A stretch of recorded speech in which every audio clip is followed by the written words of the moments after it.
말씀 같이 보겠습니다. 마가복음 제1장 1절에서 8절 말씀입니다. 마가복음 제1장 1절에서 8절 말씀입니다. 네, 찾으셨으면 우리 같이 한 목소리로 읽습니다. 시작. 하나님의 아들 예수 그리스도의 복음의 시작이라. 선지자 이사야의 글에 보라, 내가 내 사자를 내 앞에 보내노니 그가 내 길을 준비하리라. 광야에 외치는 자의 소리가 있어 이르되 너희는 주의 길을 준비하라. 그의 오실 길을 곧게 하라. 기록된 것과 같이 세례 요한이 광야에 이르러 죄사함을 받게 하는 회개의 세례를 전파하니 온 유대 지방과 예루살렘 사람이 다 나아가 자기 죄를 자복하고 요단강에서 그에게 세례를 받더라.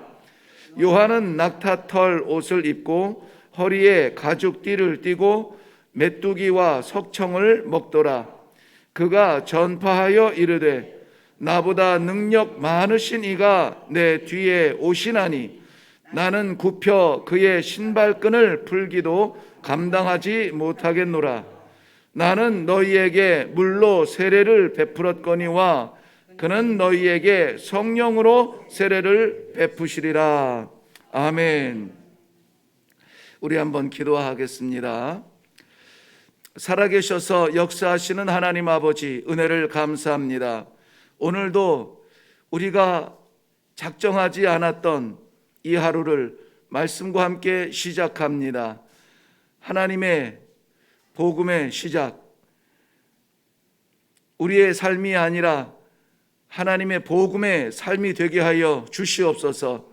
나약한 부분이 있거든 강하게 하시고 어려운 부분이 있거든 치유하여 주시어서 아무쪼록 이 하루를 복음과 함께 찬송하며 살아가는 복된 하루가 되게 하여 주시옵소서. 종을 가리워 주옵시고 친히 말씀하사 주의 백성들이 이 어두운 세계를 복음의 빛으로 밝히 빛내는 사명 잘 감당하게 하여 주시옵소서. 감사드리며 예수님 이름으로 기도하옵나이다. 아멘. 네, 신약 성경의 두 번째 책 마가복음을 시작합니다. 마가복음은 하나님께서 마가라고 하는 사람을 통해서 로마에 있는 성도들에게 편지를 남기신 글인데요. 마가는 우리가 잘 알듯이 바울과 함께 선교 사역에 동참했던 바나바의 조카가 되죠. 그리고 이 초대교회의 그 터가 되었던 오순절 성령의 역사가 나타났던 그 장소, 거기를 우리가 흔히 마가의 다락방이라 그러는데 아마 역사가들은 마가의 어머니가 그 집에 소유로 되어 있고 마가가 여전히 그 아들로서 선교 사역에 뛰어들므로 인하여서 그 가장의 역할로서 주권으로서의 마가의 다락방은 아니고 상징적인 마가의 다락방이라 이렇게 기록이 되고 있습니다. 마가는 제자 가운데 뽑히지는 않았으나 이방의 복음의 빛을 증거하기 위해서 하나님이 사용하셨던 좋은 일꾼입니다. 오늘 말씀의 이 방향은 로마에 있는 성도들입니다. 로마에 있는 성도들은 어려움을 당하고 고난 중에 있었습니다. 그래서 저들에게 이 복음을 끝까지 붙잡고 살아가야 하는, 이겨내고 버텨야만 하는 그러한 어떤 근거를 남기시고 전해주시기 위하여서 이 마가 복음은 기록이 되어져 있습니다.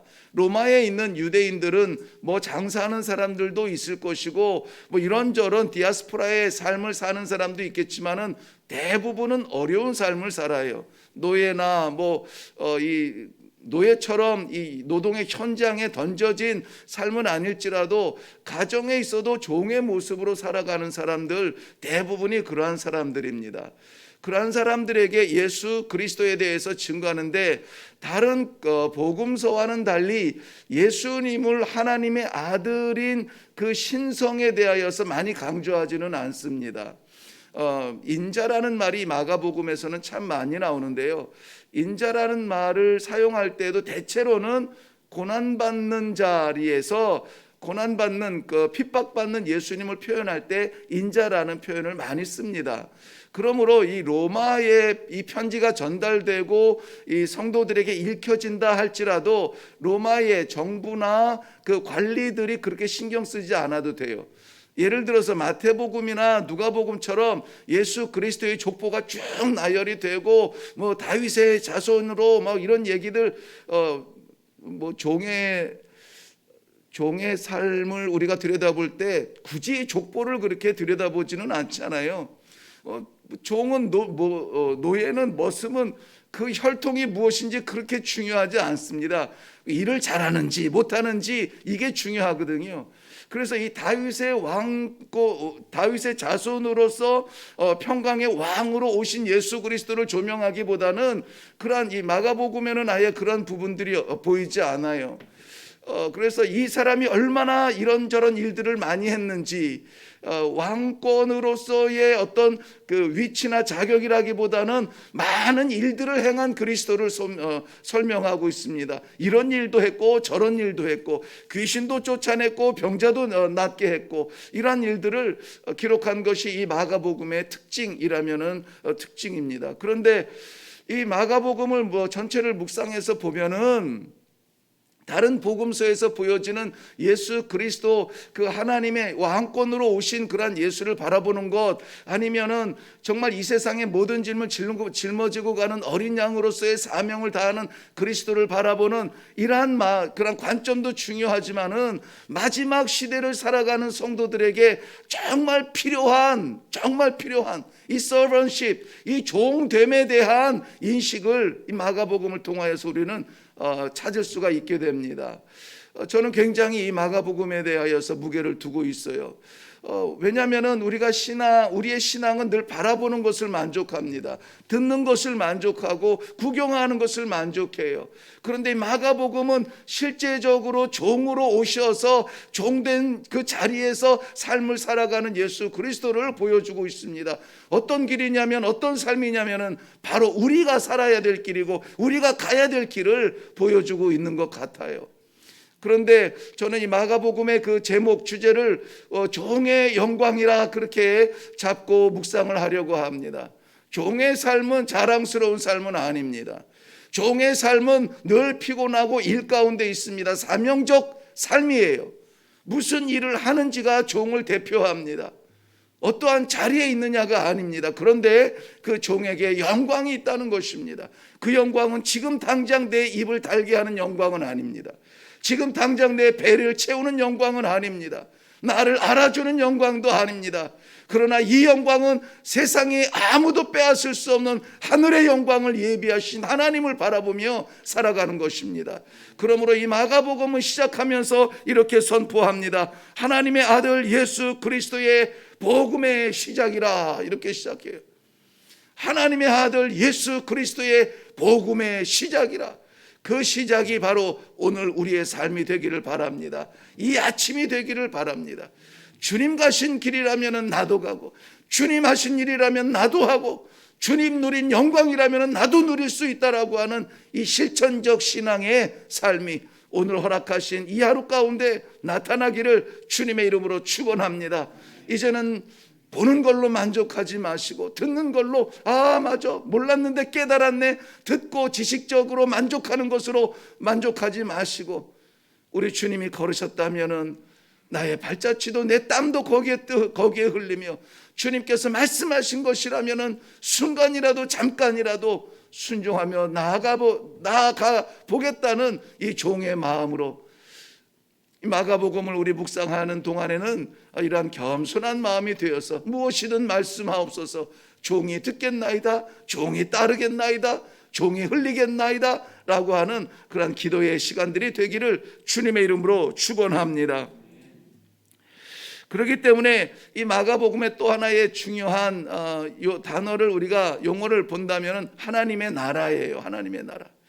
그 인자로서 표현되어진 예수 그리스도가 왜 이 종의 모습을 걸었으며 그 종의 걸음을 걸은 그 끝에는 어떠한 영광이 있는가? 바로 그 길을 따르는 자들에게 허락하시는 하나님의 나라입니다. 이 하나님의 나라를 바라보며 살아가고 계십니까? 아니면은 이 땅이 마치 끝인 것처럼 땅의 영광만 바라보고 사십니까? 마가복음을 통하여서 우리 삶의 인생의 방향이 바뀌기를 바랍니다. 성도는 인생을 사는 사람들이 아니라 하나님께서 주신 영생을 사는 사람들이라 했습니다. 그러므로 오늘 허락하신 이 하루는 우리 인생 가운데 한 토막이 아니라 하나님께서 허락하신 영생을 살아가는 그 순간이라고 하는 사실을 잊지 않으시기를 바랍니다.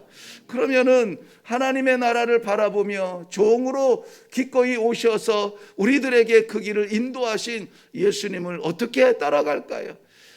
마가복음에 등장하는 첫 인물은 세례 요한입니다. 세례 요한은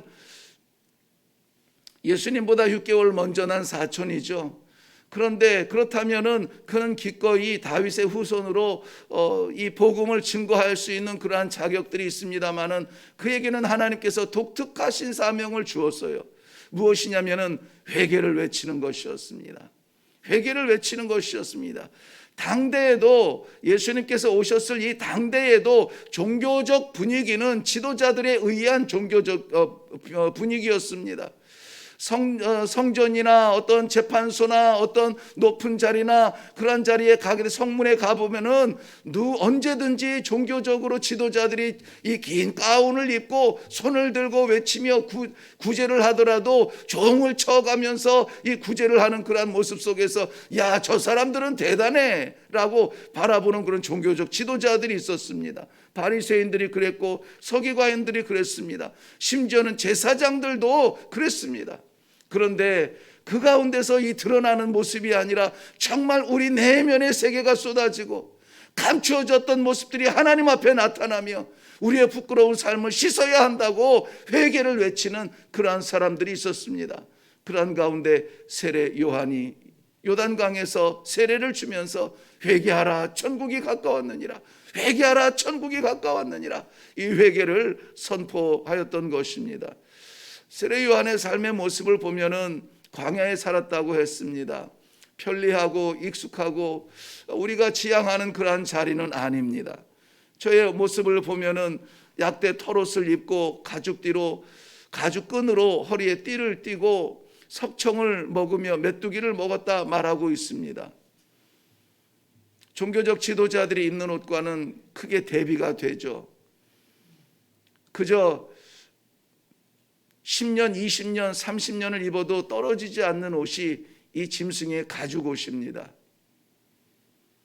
그것도 허리에 가죽띠를 띄었다는 것을 보면은 늘 일할 준비가 되어 있는 모습입니다.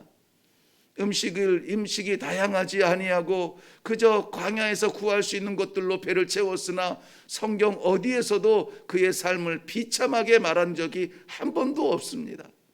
오직 보여지는 것이라면 그의 메시지였습니다. 회개하라 천국이 가까이 왔느니라. 그 삶의 모습을 우리는 살 수 있을까요? 나는 여러분들에게 광야로 나아가라고 초청하는 것은 아닙니다. 그러나 그러한 정신은 우리에게 있어야 합니다.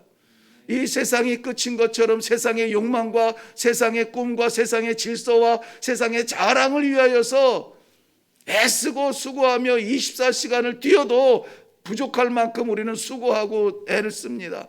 자존감 내려놓고 우리의 모든 것을 다 쏟아놓고 거두어 드리려고 합니다. 무엇을? 세상의 질서를.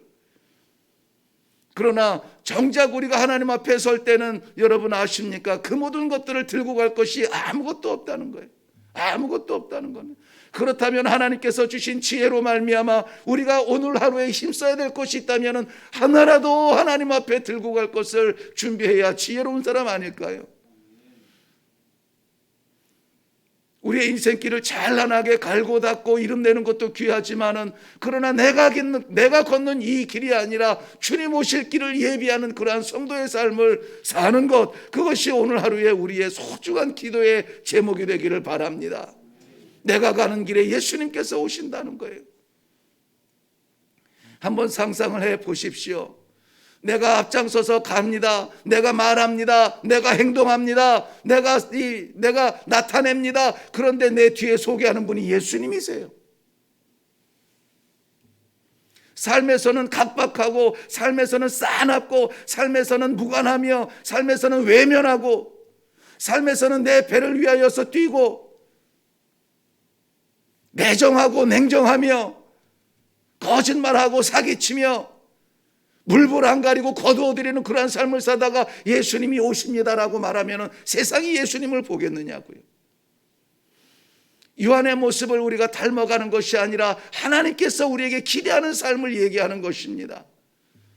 하나님께서는 우리를 통하여서 예수 그리스도를 보내시고, 예수 그리스도를 통하여서 천국의 문을 여시고, 그 천국의 문을 통하여서 우리를 들어오라 초청하고 계시는데, 우리는 그곳을 바라보지 아니하고 산다면은